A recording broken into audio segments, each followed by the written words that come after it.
최근에 그 대선이 가까우니까 정치 뉴스가 어, 많이 이제 쏟아지고 있습니다. 근데 그 가운데서 우리가 많이 듣게 되는 표현 중에 하나가 터무니없다라는 겁니다. 그러니까 이제 터무니없다라고 하는 것이 사전적인 의미로 보면 누가 다른 사람을 근거 없이 비방할 때, 혹은 까닭 없이 내가 욕 먹을 때, 아니면은 무엇을 해달라고 막무가내로 이렇게 때를 쓰는데 그게 뭐 이유도 없을 때 터무니없다라는 말을 씁니다. 그래서 이제 대선에서는 상대방 후보가 그 다른 후보를 비방할 때 이렇게 토론에 나와서 터무니없다, 혹은 뭐 대변인들끼리 상대방의 주장이 정말 아무 근거 없다고 하는 것을 나타내면서 터무니없는 주장하지 마라. 그래서 요새 터무니없다라는 말이 엄청나게 많이 쓰입니다. 거기에다가 이제 터무니없다가 많이 쓰이는 게 이제 중국과 관련해서 한복도 김치도 심지어 강강술래도 이게 다 자기 나라에서 유리한 것이다. 요새 뭐 스키도 자기 나라에서 유리한 것이고 뭐 다 갖다 붙이잖아요. 그러니까 이제 다 터무니없다. 이거 많이 씁니다. 근데 이제 터무니란 말이 그럼 도대체 뭘까? 터무니가 도대체 뭘까인데, 이게 그 우리가 뭐 고대 건축물이 있었던 자리를 발굴을 해보면 거기에 주춧돌과 기둥들을 놓았던 그런 흔적들, 혹은 수로를 팠던 흔적들이 고스란히 남아있죠. 이게 터무니입니다. 그 터에 무늬가 있는 거죠. 이게 이제 기본적으로 그냥 건물이 지어진 게 아니라 그 쓰임과 목적에 맞게 아주 정교하게 계산되어 있다고 하는, 실은 그 설계도, 그 뭔가 의도된 바를 읽어낼 수 있는 거죠. 터무니를 보면 그게 근거입니다. 여기에 집이 있었다는 걸 터무니를 보면 아는 거고, 그 터무니를 통해서 이게 어떤 건물이었는지, 공공건물이었는지, 사적인 용도였는지 무엇인지를 이제 알게 되는 거죠. 이 터무니에 해당되는 영어 단어가 있습니다. 터무니에 해당되는 영어 단어, 그게 플랜입니다. 그러니까 우리가 보통 계획이라고 플랜을 이제 그 번역을 하는데, 플랜이란 단어의 라틴어 어원이 있죠. 플라누스입니다. 이게 평평 아니에요. 플랫, 영어로 평평한. 그 다음에 이제 플라나레라고 하는 동사 형태로 쓰면 평평하게 하다라는 뜻입니다. 이게 어떤 의미냐면, 그 집을 지을 때 고르지 않잖아요, 땅이. 그러니까 뭐 바위도 있을 수 있고 뭐 이렇게 고르지 않은 지형을 평평하게 하죠. 평평하게 한 다음에 거기에 인간이 심사숙고해서 설계도를 그리는 겁니다. 줄을 하고 여기에 기둥들을 어떻게 받고 그거를 그려놓죠. 여기에서 플랜이 나온 겁니다. 그러니까 건축과 관련된 거죠. 어쩌면 우리 인생도 가끔은 뭐 인생을 세워간다, 계획을 세운다 할 때 이게 건축의 용어죠. 세운다는 것은 삶을 살아갈 때 우리에게 좋은 조건이 그대로 주어지지 않습니다. 고르지 않고 거칠기도 하고 울퉁불퉁하기도 하고 바위가 있기도 하고 내가 혼자 감당할 수 없는 그런 모습들이 다 이곳저곳에 깔려 있죠. 그거를 평평하게 만들어서 내가 원하고 싶은 그런 인생, 내가 바라고 싶은 그런 삶의 목적, 내가 그렇게 살아내려고 하는 그런 어떤 모습으로 만들어내려고 하는 그런 계획들, 설계도를 우리가 가지고 있습니다. 그래서 삶을 열심히 살아가는데, 근데 문제는 이 내 계획대로, 내 설계대로 삶이 사라지지 않는 거죠. 그렇게 이루어지지 않는 겁니다. 결과가 그렇게 주어지지 않을 때. 근데 또 하나 우리가 신앙인으로서 질문해 봐야 되는 것은, 그런 내가 그렇게 계획하고 내가 그렇게 살아가려고 하고 내가 그렇게 세워가고 있는 인생이 정말 하나님이 원하시는 거냐? 하나님이 보실 때 꼭 그렇게 살아야 되는 거냐? 너 반드시 그렇게 살아야 한다 라고 정말 하나님이 그렇게 생각하시는 삶이냐? 이거를 한번 생각을 해봐야 됩니다. 오늘 본문에서 이스라엘의 전체 왕이 된 다윗이 군사적, 외교적으로, 그리고 정치적으로, 심지어 언약궤까지 옮겨왔으니까 종교적으로 상당히 성공한 왕으로 이제 자리를 잡았습니다. 그러면서 하나님의 전인 성전을 예루살렘에 건축하겠다는 계획을 선지자 나단을 불러서 얘기합니다. 그랬더니 선지자 나단도 흔쾌히 동조합니다. 동의해서 그렇게 하시라고. 그런데 놀랍게 그날 밤에 하나님이 선지자 나단에게 나타나셔서 다윗에게 전하라고 말씀을 주셨죠. 그 다음날 나단이 다윗을 만나서 하나님이 주신 말씀을 다윗에게 전했습니다. 핵심 뭐냐? 그 계획대로 하지 말라는 겁니다. 놀랍게 하나님께 성전을 지어 올리겠다는데, 하나님 그 집을 만들어 드리겠다는데, 하나님이 지금 구구절절히 이 17절까지 구구절절히 요점이 뭐냐? 과거도 얘기하고 현재도 얘기하고 미래도 얘기하고 뭐 다 하면서 한 얘기가 뭐냐? 다윗의 계획을 포기하라는 얘기입니다. 네 계획 포기해라. 놀랍지 않으십니까? 정말 멋진 계획 세웠는데 그 계획을 포기하게 만드시는 하나님. 그러면서 하나님께서 다윗과 다윗의 가문을 향해서 갖고 계신 원대한 포부. 오늘 설교 제목이 인간의 계획과 하나님의 설계도잖아요. 하나님이 계획하신 것을 보여주십니다. 난 이렇게 만들어갈 거야. 그래서 오늘 설교 제목대로 우리의 계획과 하나님의 설계도를 비교함으로써 우리가 하나님 앞에서 어떤 자세로 살아가야 되고, 또 우리의 신앙에 꼭 필요한 그런 깨달아야 될 진리들이 무엇인지에 대해서 함께 나누는 시간을 갖고자 합니다. 첫째로 우리가 하나님의 영광과 높으심을 세상적인 화려함과 위대함과 연동시키는 것은 오히려 하나님을 모욕하는 겁니다. 그러니까 하나님의 높으심과 위대하심이 있죠, 우리가 믿는. 그런데 이게 꼭 세상적인 화려함과 세상적인 어떤 강함으로 드러나야만 한다는 것, 이건 오해라는 겁니다.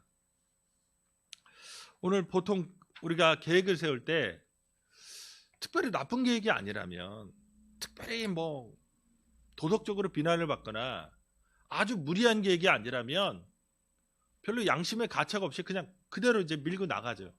보통 그렇게 우리는 그렇게 살아갑니다.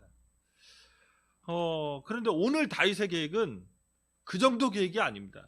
이건 진짜 영어로 하면 골저스죠. 정말 멋진. 정말 이런 발상을 정말 갸륵하고 기특하잖아요. 그렇죠?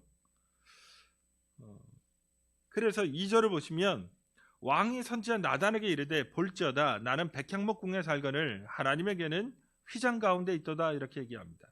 그러니까 선지자 나단에게 하나님의 성전 건축 계획을 밝힙니다. 그 당위성이 뭐냐? 왜 그렇게 제안하느냐? 자신의 살고 있는 이 왕궁, 그러니까 돌로 지은 다음에 거기에 최고급 목재, 지금도 레바논 국기 있잖아요. 거기에 백향목이 가운데 있어요. 그 정도로 최고급, 그러니까 나라 국기에 나무가 딱 하나 박혀있는데 그게 백향목이죠. 그러니까 향기나는 목재, 그걸로 이제 두른 겁니다. 최고급으로. 멋지죠. 그런데 하나님은 어디 있냐면 언약궤가 휘장 가운데 있다는 거예요. 그러니까 이제 성막과 그 안에 있는 휘장인데, 그 성막에 여러 재료가 있잖아요. 뭐 청색, 자색, 꽃실로 만들고 막 그렇게 하는데, 핵심은 뭐 그 당시에 얻기 쉬운 재료로 만드니까 염소 가죽이 핵심입니다. 대부분이 염소 가죽인 거예요. 한번 뭐 흑염소 생각하시면 그렇지만 어쨌든 염소 가죽으로 만든 것과 돌에 최고급 목재를 쫙 깔아놓고 여기에 뭐 금붙이, 은붙이 붙여놓고 뭐 장식해놓은 왕궁과 한번 비교해보면 수준 차이가 나죠. 그러니까 하나는 눈이 휘둥그러질 정도로 멋진 집, 큰 집. 그런데 하나는 이동식 텐트, 어디 유목민이, 좀 부유한 유목민이 살 정도의 그런 염소 가죽 텐트에 이제 거하는 거죠, 하나님이. 그러니까 선지자 나단도 이게 설득당합니다. 그렇지. 그래서 3절에 나단이 왕께 아뢰되 여호와께서 왕과 함께 계시니 마음에 있는 모든 것을 행하소서. 이렇게 동조합니다. 그런데 이런 장면 어디서 본 것 같지 않으신가요? 인간의 화려함과 인간의 어떤 그 능력 이런 것들에 혹하는 거죠. 하나님의 사람마저. 이게 사무엘상 16장에 다윗을 기름 부으러 사무엘이 베들레헴에 이르렀을 때 이새의 아들들을 청했을 때 첫 번째 아들 엘리압을 보고 사무엘이 혹했습니다. 여호와의 기름 부으실 자가 과연 주님 앞에 있도다라고 속으로 생각한 거죠. 그때 하나님이 하신 유명한 말씀이 있지 않습니까? 그의 용모와 키를 보지 말라. 내가 이미 그를 버렸노라. 내가 보는 것은 사람과 같지 아니하니 사람은 외모를 보거니와 나 여호와는 중심을 보느니라 말씀하십니다. 하나님이 인간을 보는 기준이, 하나님이 세상을 대하시는 기준이 인간과 같지 않다는 겁니다. 하나님은 인간이 아니신 거죠. 하나님은 우리와 같이 부족하기 때문에 내가 부족한 게 거기 있으면 혹하거든요. 뭔가 그러니까 왜곡된 시선으로 이 세대를 살아가고 심지어 그런 것들에 유혹받거든요. 아니 로또 사진 않죠. 저도 한 번도 복권 사본 적이 없습니다. 그런데 로또 맞은 사람을 들으면 뭐지? 이게 숫자만 이렇게 그렇죠? 숫자 몇 개만 잘 맞추면 또 하나님이 계시를 주시면 우리에게는 그런 것이 엄청난 유혹으로 다가옵니다. 그런데 하나님은 그런 분이 아니라는 거죠. 온 세상 만물을 다 창조하신 분이 하나님이십니다. 그러니까 오늘 이 다윗의 얘기가 어찌 사무엘의 얘기와 비슷하게 들어가거든요.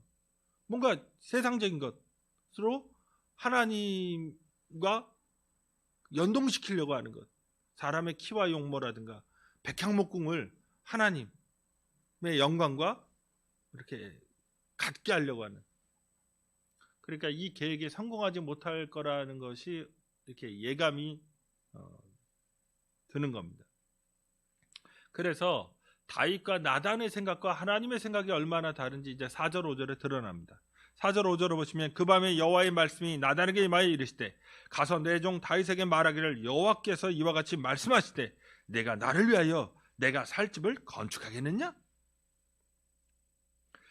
나단과 다윗은 세상적인 이 화려함, 궁중원 앞에서 하나님의 이 초라한 장막을 보면서 염소가죽 텐트 보면서 이런 식으로 하나님의 영광이 이렇게 좀 드러나지 않는 것, 좀 모양새 없다. 그러니까 진짜 멋지고 화려한 집 하나님을 위해서도 하나 필요하지 않겠냐. 그래서 합의를 했어요. 그런데 하나님은 그런 계획을 거부하십니다. 한번 생각을 해보십시오. 다윗이 사는 왕궁, 엄청난 왕궁을 딱 보면서 사람들은 보통 기가 죽죠. 그럼 하나님은 기가 죽을까요? 하나님의 영광을 위해서는 어떤 집을 지어야 될까요? 다 금으로 발라야 될까요?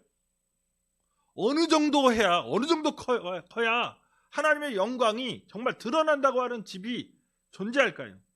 세상적인 방식으로 그게 가능할까요? 보통 우리 한국교회가 성전을 엄청나게 크게 짓는다, 그걸 화려하게 한다, 극장식으로 또 이렇게 많은 음향시설 그렇게 넣어가지고 그래야 하나님의 영광이 마치 드러나는 것처럼 생각했던 적이 있습니다. 오늘날에도 그런 생각을 갖고 있는 사람들이 있겠죠. 그럼 염소가죽 텐트에 거하시면 하나님의 영광이 없는 걸까요? 다시금 하나님 생각하셔야 됩니다. 하나님이 세상 모든 만물을 지으신 창조주의라는 거. 인간이 백향목궁에 거하면서 떵떵거린다고 해서 그게 하나님의 영광을 조금이라도 담아낼 수 있는 걸까요? 전혀 상관이 없는 겁니다. 손톱만큼도 상관이 없습니다. 하나님은 이 세상을 초월하신 분입니다. 하나님은 우리가 생각하는 것처럼 그 조그만 것에 혹해가지고 그래 백향목궁? 텐트 정말 냄새나는 이 텐트 거하게 빚어봤는데 그래서 마음이 막 동해가지고 옳다크니 드디어 얘가 생각을 바꿨구나 기뻐하시는 분이 아니라는 겁니다. 우리의 계획은 인간이니까 이 세상 안에서 안정적인 것, 평안한 것, 혹은 걱정하지 않고 사는 것, 뭐 이런 것들에 마음이 동하죠. 그쪽으로 움직여 갑니다. 그리고 우리가 별로 없고 가진 게 뭐 대단하지 않고 우리의 삶 자체가 그렇게 안정적이지 않으니까 그런 것을 이룬 사람을 보면 대단해 보이는 겁니다. 그러나 그거는 인간에게나 그럴 뿐 하나님에게는 그런 것이 아니죠. 성경 속에서 아수르나 바벨론 같은 위대한 제국도 하나님의 막대기 정도 그냥 쓰시는 도구, 집에서 쓰는 드라이버나 그 정도 수준인 거죠. 오히려 하나님은 그의 아들이 하나님의 근본 본체이셨던 예수 그리스도는 그 영광을 다 버리시고 오셔서 십자가에서 죽기까지 하나님께 순종하십니다. 그 거룩한 영광이 어디에 드러났냐? 십자가에서 드러나는 겁니다. 세상적으로 성공하고 화려해지고 유명해지고 사람들이 줄줄이 따르는 팔로워 그렇게 많은 것, 그게 하나님께 대단한 게 아닙니다. 세상적인 지식과 지혜도 하나님께서는 하나님께는 지나가는 아무것도 아닌 게 되는 거죠. 그러니까 다시금 우리가 하나님의 영광과 높으심을 이 세상의 화려함과 위대함과 연동시키는 것, 세상적 성공과 연동시키는 게 오늘 하나님이 거부하신 겁니다. 오히려 성경이 지향하는 바가 있습니다. 이 세상엔 별거 아닌데 놀랍게 대해 주시는 게 있어요. 하나님이. 우리가 잘 아는 고린도전서 3장 16절에서 사도 바울이 너희는 너희가 하나님의 성전인 것과 하나님의 성령이 너희 안에 계시는 것을 알지 못하느냐? 라고 고린도 교회 성도들에게 얘기했습니다. 고린도 교회에 몇몇 부유한치들이 있었습니다. 성찬식이 거행되는. 그런데 대다수는 그냥 아주 빈민, 하루 벌어 하루 먹고 사는 그 도시 빈민이었고 해방된 노예였고 심지어 그 부잣집에서 자신의 삶을 의탁하는 노예들이었습니다. 그런데 그들에게 잘 배우지도 못했고 주거의 문제도 해결되지 않고 하루하루 자유민이라고 말하지만 그 정말 쥐 나오는 그 조그만 집에서 다닥다닥 그 한 방에서 그 가족들과 그렇게 살아가는 그런 사람들에게 너희가 하나님의 성전이다. 성령이 너희 안에 거하신다. 이 얘기를 던져준 겁니다. 지금 이 세상적 사고에 동조돼서는 안 돼요. 만약 우리가 그런 계획이, 그러니까 세상적인 성공의 계획이 그게 되게 막 맞고 막 그렇다면 그렇게 살아야 되겠지만 성경은 반드시 그런 계획이 맞다고 얘기하는 게 아니고 오늘은 그 계획을 하나님은 포기해라 말씀하십니다. 둘째는 하나님은 이 세상적에 매이지 않는 절대주권자로 그분의 뜻으로 이 세상을 다스리신다는 겁니다. 그러니까 하나님은 절대주권자이고 이 세상의 어떤 그런 것에 매이지 않는 분이다 라는 걸 기억하셔야 됩니다. 6절과 7절에서 출애굽 이후에 가나안 땅에 들어오고 수백 년 동안 하나님이 장막과 회막에 텐트에 거하시면서 어느 사사나 어느 지파에게도 어느 통치자에게도 좀 우리 백향목궁 하나 지어주면 안 되겠냐? 그렇게 사정하신 적이 없다고 말씀하십니다. 이 세상을 초월하셨기에 그게 필요가 없어요. 거대한 건축물이 필요가 없는 겁니다. 그러면 예수님이 건물 지으셨겠죠. 그럼 필요했으면 애들 데리고 야 팔아 좀 다 팔고 막 했겠죠. 그런 적이 없어요. 하나님은 이 세상에 어쩌면 그 거대한 성전을 무너뜨리신 분이 하나님이십니다. 하나님 뜻대로 되지 않을 때 하나님이 그 성전을 돌 위에 돌도 남지 않고 다 무너뜨려 버리셨죠. 우리가 성경에 성전이 엄청나게 많이 나오지만 아주 그 재밌는 건 성전에 흔적도 본 사람이 없습니다. 그러니까 기저층에 뭔가 돌이라도 있을 거 아니에요. 실은 주춧돌이라도 그런 것도 본 적이 없어요. 이게 또 역설이죠. 예루살렘 성전을 엄청나게 많이 얘기하지만 본 적이 없어요. 그 뭐 남서쪽 벽 하나, 그 통곡의 벽이라고 하는 그 흔적, 그것도 이제 뭐 그게 옛날에 존재했던 벽이래더라. 2000년 전에. 그렇게 이제 믿을 뿐. 어쨌든 그렇습니다. 오늘 본문에서 하나님이 구구절절히 얘기하시는 게 있습니다.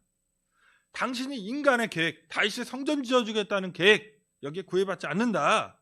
나는 이리저리 끌려다니는 그런 존재가 아니다. 스스로 결정하시고 그 계획을 이뤄가시는 절대 주권자라고 하는 것을 말씀하십니다. 그러면서 야, 네가 계획을 세웠는데 잘 생각해보자. 그러면서 하나님이 다윗에게 네 과거도 한번 생각해보자. 오늘 현재도 한번 들여다보자. 그리고 미래도 보여줄게. 이제 설득하십니다. 일단 하나님이 다윗에게 당신이 베푸셨던 과거의 은혜를 상기시키십니다. 8절에서 9절 상반절 보시면 내가 너를 목장 곧 양을 따르는 데에서 데려다가 내 백성 이스라엘의 주권자로 삼고 내가 가는 모든 곳에서 내가 너와 함께 있어 내 모든 원수를 내 앞에서 멸하였은즉. 그러니까 가족 내에서도 아버지도 부르지 않을 정도로 목동이라고 하는 거칠고 험하고 고된 인생을 살았습니다. 아무도 인정해주지 않았어요. 그냥 사람이 아니라 짐승상대하고 살았습니다. 양, 염소, 아니면 곰이나 사자. 아니, 이런 짐승상대하고 사는 사람, 그렇죠? 그런 사람을 데려다가 이스라엘의 주권자 삼아주셨다. 이게 네 과거야. 그러면서 현재는 뭐냐? 1절에 보시면 이 세팅이 있어요. 이 지금 다윗이 이런 발상을 하게 된 여호와께서 주위의 모든 원수를 무찌르사 왕으로 궁에 평안히 살게 하신 때, 지가 왕이지만 이렇게 살게 하신 건 하나님이시라는 겁니다. 현재 그 모든 원수를, 그 사울의 가문을 몰락하게 하고 블레셋도 이기게 하신 분, 그건 하나님이십니다. 우리가 어릴 때에, 우리가 아무것도 아닐 때에 하나님께서 우리를 불러주셨습니다. 그분을 섬기는 삶이 어떤지도 잘 몰랐고, 그분을 예배하는 것이 무엇인지도 몰랐고, 그분이 우리에게 베풀어 주신 그 무한한 은혜가, 그 깊이가, 높이가, 그 길이가, 그 무게가 얼마인지도 깨닫지도 못하던 때에 우리를 불러주셨습니다. 때로 우리가 신앙생활하면서 하나님은 우리가 잘 섬긴 것도 같고, 그래도 열심히 신앙생활한 것 같고, 대단히 하나님 앞에서 잘못한 일도 없고, 그래도 정직하게 충실하게 살아온 것도 같아서 우리 자신의 신앙생활이 기특하게 느껴질 수도 있습니다. 그런데 또 우리가 매일매일 삶에서 순간순간 깨닫는 건 우리의 신앙이 너무 쉽게 흔들리고, 우리의 믿음이라는 것이 너무나 어느 순간에 쉽게 증발해버려서 정말 별게 아니라는 것. 우리 자신의 그런 하나님 앞에서의 삶이 너무 보잘것없다는 것을 우리가 깨닫게 됩니다. 그냥 우리 자신이 그냥 지금 이렇게 그냥 예배 드리고 있고 하나님 말씀 들을 수 있는 게 하나님의 은혜인 거죠. 그냥. 바울이 얘기한 대로 나의 나된 것이 모두 다 그리스도 예수의 은혜이고 하나님의 은혜인 겁니다. 그리고 나서 이제 다윗에게 하나님이 미래의 역사까지도 주관하시는 초월의 하나님이심을 선포해 주십니다. 하나님이 다윗에게 미래에 주실 은혜들을 언급하세요. 9절 하반절부터 11절 일부를 보면 땅에서 위대한 자들의 이름같이 내 이름을 위대하게 만들어 주리라. 내가 또 내 백성 이스라엘 위하여 한 곳을 정하여 그를 심고 그를 거주하게 하고 다시 옮기지 못하게 하며 악한 종류로 전에 같이 그들을 해하지 못하게 하여 전에 내가 사사에게 명령하여 내 백성 이스라엘 다스리던 때와 같지 아니하게 하고 너를 모든 원수에게서 벗어나 편히 쉬게 하리라 말씀하십니다. 여기서 이름을 위대하게 해주는 거죠. 1, 2, 3절을 보시면 다윗을 언급하는 단어가 나옵니다. 왕입니다. 이름도 없던 목동을 왕이라는 칭호로 들을 수 있게 하나님 만들어 주었습니다. 그리고 이것뿐만 아니라 우리가 다윗 자손 예수라고 부르잖아요. 다윗의 이름으로 우리 주 예수 그리스도께서 일컬음 받을 수 있도록 다윗의 이름을 크게 만들어 주셨습니다. 10절과 11절은 다른 나라가 지금 우크라이나 침공받고 있는데 다른 나라가 그렇게 넘볼 수 없는, 침략할 수 없는 평화의 통치를 약속해 주십니다. 이걸 보면 하나님은 과거에도 그를 구원해 주셨고, 그래서 현재 그로 살아갈 수 있도록 만들어 주셨고, 그리고 미래에도 수없이 많은 계획을 갖고 계시다는 겁니다. 우리의 인생이 내 뜻대로 되는 것 같고, 내 계획대로 되는 것 같고, 내 노력과 내 수고와 내 지혜와 내 그런 분투로 이루어지는 것 같으나, 놀랍게 하나님의 시각으로 하나님이 말씀하신 거 보면 그 과거에도 하나님이 주관하셨고, 하나님이 인도하셨고, 하나님이 지금도 이렇게 살아가게 하신 거고, 그 미래에도 다윗이 그릴 수 없는, 다윗이 계획할 수 없는 하나님의 설계도가 있는 거예요. 내가 다 평평하게 만들어주고 내가 그림 그어서 그렇게 살게 해줄게 약속하고 계십니다. 하나님 우리를 지켜주시고 사랑하셔서 보호하시고 인도하시고 그 선한 결과들을 맛보게 해주실 것이고, 심지어 그 고난이 있을지라도, 사망의 음침한 골짜기를 다닐지라도 이끌어가 주시기에 우리가 살 수 있다고 가르쳐 주시는 겁니다. 오늘 내 계획이 잠시 몇 년 혹은 1년 그런 계획을 세울지라도 놀랍게 하나님의 설계도는 그 정도가 아닙니다. 우리가 십계명에서 보듯이 하나님을 선대하고 하나님께 충성하는 자에게 1000대까지 복을 주시는 겁니다. 1000대까지. 제가 요새 가끔 농담으로 하거든요. 우리 파평윤시에서 1200년 가문을 연구 나서 드디어 왕이 나게 생겼다. 그래서 이제 곧 왕족이 된다. 친구한테도 농담으로 전시거든요. 조선이 개국하고 나서 이전성 왕족인 왕씨를 다 죽였잖아요. 내가 죽이러 간다. 뭐 그런 얘기도 하거든요. 그런데 이게 40대가 안 돼요. 제가 38대. 그러니까 1200년이 38대, 한 대를 보통 40년 잡으면, 그렇게 되면 1000대까지 은혜를 주시면 이게 장난 아닌 숫자가 됩니다. 1000대까지는. 그러니까 하나님의 설계도는 내가 깔짝 이렇게 그리고 내 머릿속으로 그래서 이루어지지도 않는 내 계획이 아닌 겁니다. 그러니까 중요한 건 하나님께 우리의 주권을 드리는 겁니다.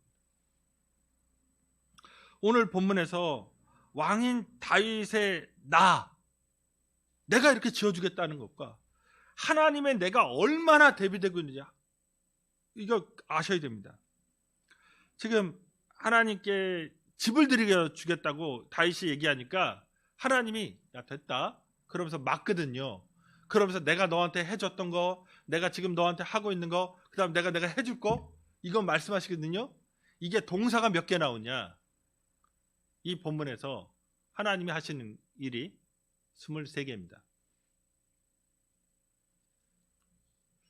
23개의 동사로 하나님이 나는 과거에도 너한테 이랬고 지금 그렇고 미래에도 그럴 거야 말씀하십니다. 건강한 온전한 신앙의 기초는 내 계획이 아닙니다. 내 주권을 내려놓고 이렇게 역사 속에, 삶 속에서 아주 치밀하게 우리의 살아가는 일들, 그리고 내가 죽어서의 일까지도 주관하시는 그 하나님 앞에 주권을 내려놓는 겁니다. 마지막 세 번째는 하나님은 인간이 지은 그 성전에, 그러니까 우리의 종교의식에 매이는 분이 아니라 그분의 뜻대로 행하는 자에게 영원한 은혜와 사랑을 베풀어 주십니다. 이게 우리에게 주신 하나님의 큰 사랑이죠. 우리가 살펴보고 있는 이 11절 하반절의 13절이 유명한 건 다윗에게 그런 주신 그런 멋진 약속일 뿐만 아니라 이게 우리 주 예수 그리스도의 메시아의 나라, 영원한 하나님 나라의 통치에 대한 예언이기 때문에 그렇습니다. 5절에서 하나님이 내가 나를 위하여 내가 살 집을 건축하겠느냐 이렇게 말씀하시거든요. 그 다음에 11절에서도 여호와가 너를 위하여 집을 짓고, 이제 지금 달라요. 하나는 다윗이 짓는다고 하는 집 5절에 그걸 네가 나한테 지어준다고?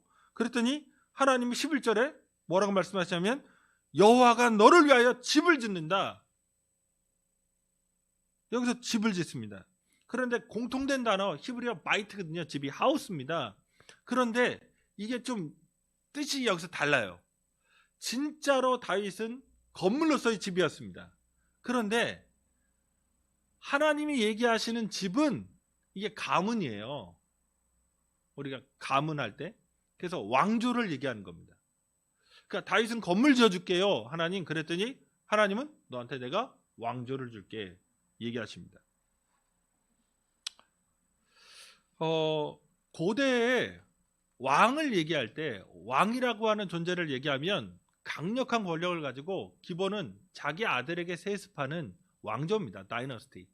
그런데 이스라엘의 첫 번째 왕인 사울은 실패했습니다. 왕조가 되지 못합니다. 아주 허무하게 끝나버립니다. 다윗은 얼마나 고민했을까요? 왕은 왕인데 왕조가 돼야 되거든요. 그런데 오늘 하나님께서 약속하신 건 왕조를 만들어 주겠다는 거예요. 그래서 그게 왕조라는 것이 어떻게 들어가냐면 12절입니다. 바로 뒤에 내 수완이 차서 내 조상들과 함께 누울 때, 그러니까 죽은 거죠. 죽으면 자기 아들이 왕 돼야 되거든요. 내가 내 몸에서 내 씨를 내 뒤에 세워 그의 나라를 견고하게 하리라. 그렇죠? 왕조를 만들어 주시는 거죠.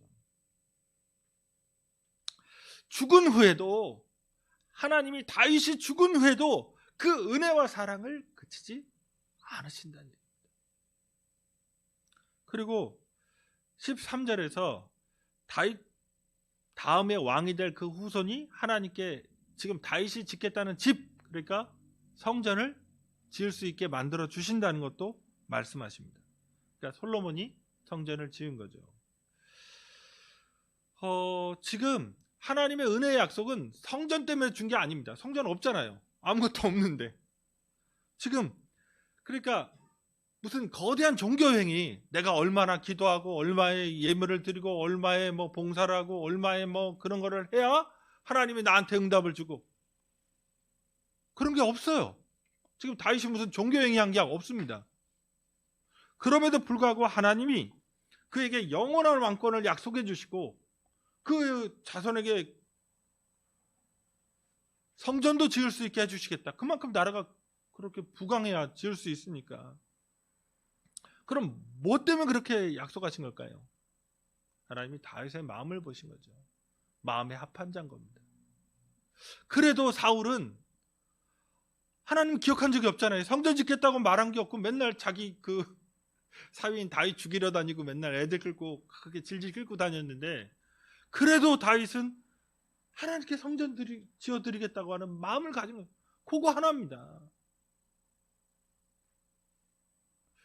충성을 다한 거죠.